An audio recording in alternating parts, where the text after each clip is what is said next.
Доброго здоров'ячка, хунту і хунтубери. Мы з Украины. Свежак, вот прям сегодняшняя новость для начала. В ходе проведения успешной операции «Гурмо» были очищены от скверны и возвращены в родную гавань так называемые вышки Бойко, газодобывающие вышки в Черном море, которые на России использовала в хвост и в гриву много лет. В сети есть видео от ГУР по этой операции. Гуглите по запросу «Вышки Бойко ГУР». Я же хочу выразить свое восхищение хлопцами и лишний раз напомнить всем россиянцам, что и вышки Бойко, и Крым, и Донбасс — это Украина. И никакие самолетики, подлодки, подводки не помогут. Никакие азиатские партнеры, никакие лидеры не помогут всем россиянцам вернуться домой, кто на ладе, а кто в ладе. Про самолетики, кстати. На прошедшей неделе прекрасное решение предложили россиянские изобретатели для декора и украшательства уникальных самолетов космических подразделений страны 404. Шины на крыло.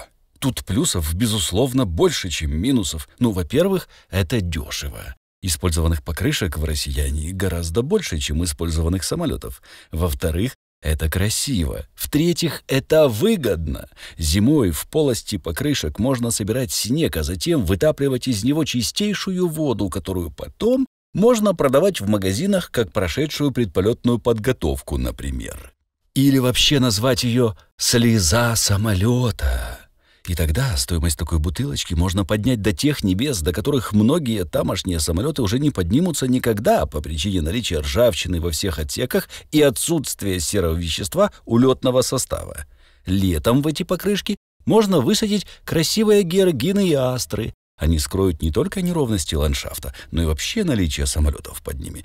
И что летать на таких самолетах будет нельзя? Зато ни один спутник не сможет отличить стратегический ту от дачной клумбы. А значит, что?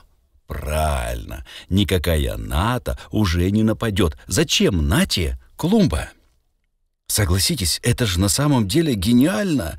Многие вопрошают: «Так где ж я уже такое видел?» Так вот же ж, показываю. А еще выдумка и находчивость россиянских конструкторов нам на руку, ведь такой конструктив — прекрасная защита от взлета, а значит и использование этих летательных аппаратов. Мы тоже на месте не стоим. И покрышки, правда новые, используем вовсю. Дальше я покажу фотоотчет о прошедшей неделе у деда, фоном комментарий из-под ваших донатов, а покрышки, что показываю, 2 комплекта по 4, уже вовсю месяц степную пыль, помогая выметать из Украины тех, кто очень хотел бы тут русский мир развести. Цены на резину этих радиусов знаете? Отож, это вам спасибо за донаты ваши. Иначе хлопцы, спасибо молитвам с Банковой, уже давно бы ездили на ободах, вернее, на ржавых дисках. Мы собрали и отправили деду донатов с ВФП 86К и с МОНа 30К. Суммы округленные, небольшой остаток на непредвиденные нужды остался и на счету, и в банке. По итогам прошлых и этих донатов на нуле успешнейшим образом уже работают 2 рушницы-мавки, купленные за ваши донаты.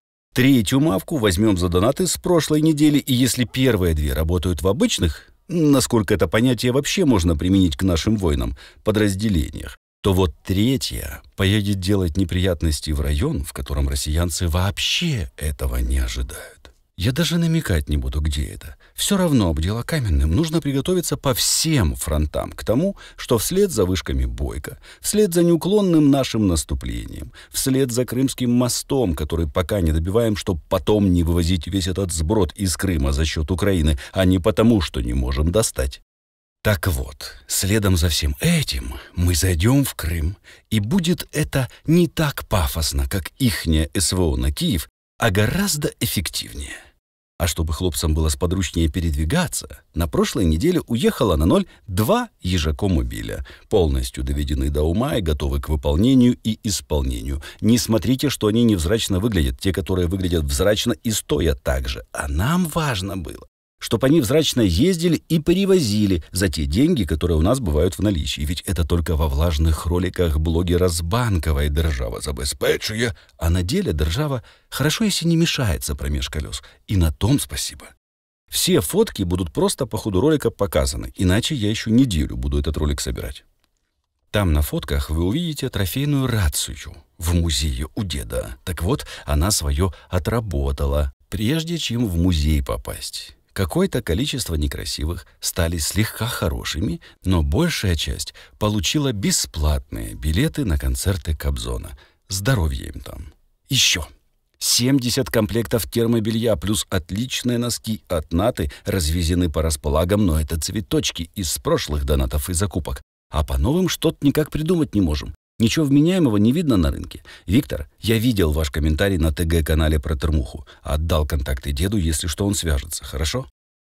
Кстати, если у вас есть какая-то важная информация для Пенса, самое лучшее — писать ее в почту канала. В почте я ее, если сразу не пойму, потом найду и вернусь. А в комментах в Телеграме приходится рыться поиском и вообще не сразу вспоминаю, что видел это именно в ТГ.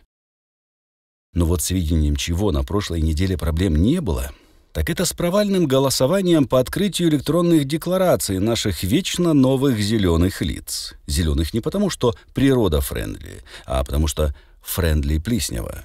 Эх, уж как они за правду-то родили, уж как родили! И пересадим, и конец эпохи, и баневтик, и много чего еще. А вот как только вопрос коснулся их личного кошелька, наполненного из откатов и гуманитарки, тут же весь налет слетел, как пыль с кота в углу. И вопрос повис в воздухе. Вроде как проголосовали не открывать пока, но открыть список наворованного чуть позже, с надеждой, что забудут, как все остальное. Вроде как президент иж ихний уже и руку с пером занес над бумагой державной, чтобы поставить подпись свою солнцеликую на акте припрятывания краденого у народа и людей. Но тут вдруг, откуда ни возьмись, без особого приглашения прилетает американский деятель и ломает не только всю малину, но и часть огорода вокруг. Что делать теперь бедному поливателю очей народных из сосудов своих бездонных? Куда податься? Как решить очередную проблему на ровном месте? И снова на суд необходимый банковый особый СНБО по-народному призваны лучшие сценаристы. Лучшие копирайтеры с простым вопросом «Как отпетлять?». Уже и мы профессию новую придумали, наверное. Отпетлянтеры. Наблюдаем? Ну, наблюдаем, так наблюдаем. И не могу я в этот раз обойти ситуацию с бабушком, ибо скандал назрел, и сериал в разгаре. Детективы НАБУ, которые, видимо, решили исполнить свою давнюю мечту стать звездами шоу-бизнеса, подготовили потрясающий сюжет для нашего дорогого во всех смыслах Бенита Коломоя и его дружков. Щедрая команда детективов подарила юбиляру и его дружкам 5 зарядов подозрений в завладении деньгами Приватбанка на небольшую для наших деятелей сумму, чуть более 9 миллиардов гривен.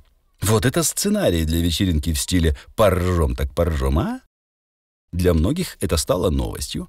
Но по заявлениям детективов, уже в 2015 году, когда Коломойский был главой Днепропетровской АГА и занимался своими любимыми делами и делишками, он придумал шикарный план по захвату денег из Приватбанка. Ведь быть просто богатым — это так себе. Нужно быть еще богаче, правда?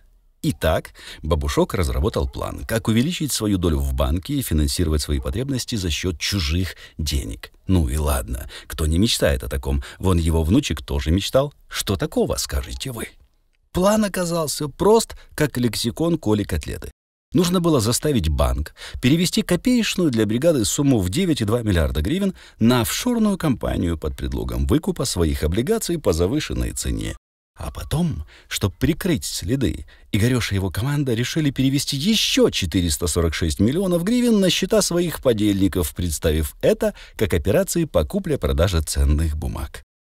А еще они отправили часть денег на счета еще 2 компаний. Ну, это же мастерство. Так ловко спрятать деньги, что все комментаторы фейсбуков от «Слуг народа» не могут их который год даже увидеть, не то чтобы найти. И вот, как ни странно, все эти деньги до последней копеечки оказались на личном счету самого Коломойского в Приватбанке. И что он с ними сделал? Конечно же, распорядился по-своему и внес их в уставный капитал банка. Все по закону, все по-честному. Но кто бы сомневался в такой благородной бородатой натуре в натуре. Это уже 4-я серия нашего любимого сериала «Как Коломойский завладел Приватбанком».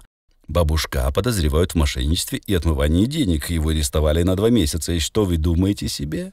Он отказался вносить залог и остается в СИЗО до 25 сентября. Вот это экономия! Вот это предпринимательская жилка! А вам слабо? А что там внучок, кстати? Памперсов-то хоть накупил? Слава Україні! Слава ЗСУ! Зробіть донат і репост, якщо згодні. Доля ролика і України в ваших лайках, донатах, коментах і репостах. Ставайте донаторами Пенса, тож це і буде ваш внесок в перемогу України.